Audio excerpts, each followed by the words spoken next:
दोस्तों खेसारी लाल यादव की range rover defender car हुई खराब। जी हाँ दोस्तों, ये है बड़ी ब्रेकिंग न्यूज। बताते हैं खबर की पूरी जानकारी क्या है, लेकिन उससे पहले अगर आप भी चैनल पर नए तो इस वीडियो को लाइक और चैनल को सब्सक्राइब करना ना भूले।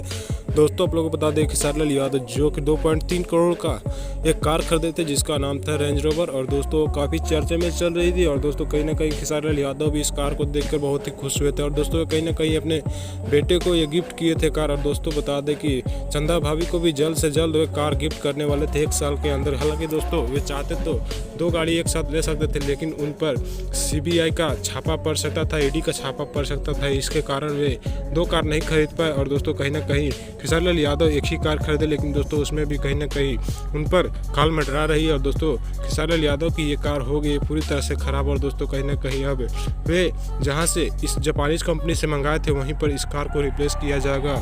और दोस्त बता दें कि खेसारी लाल यादव पहली बार ही महाकाल मंदिर का दर्शन करने गए थे, और महाकाल मंदिर का दर्शन करते ही इस कार में आ गई खराबी और अचानक स्टार्टर हो गई खराब, जिसके कारण खेसारी लाल यादव को बहुत ज़्यादा दुख झेलना पड़ा। और दोस्तों कहीं ना कहीं उन्हें बस से लिफ्ट लेकर घर पर आना पड़ा और वहीं पर अपना रेंज रोवर को छोड़ना पड़ा। हालांकि दोस्तों डिफेंडर कार जो कि 2.3 करोड़ की थी, और दोस्तों कहीं ना कहीं खेसारी लाल यादव इस पर डिफेक्ट हो गए। आप लोग क्या करते हैं खेसारी लाल यादव के बारे में कमेंट बॉक्स में जरूर लिखें। चैनल को लाइक और सब्सक्राइब करना।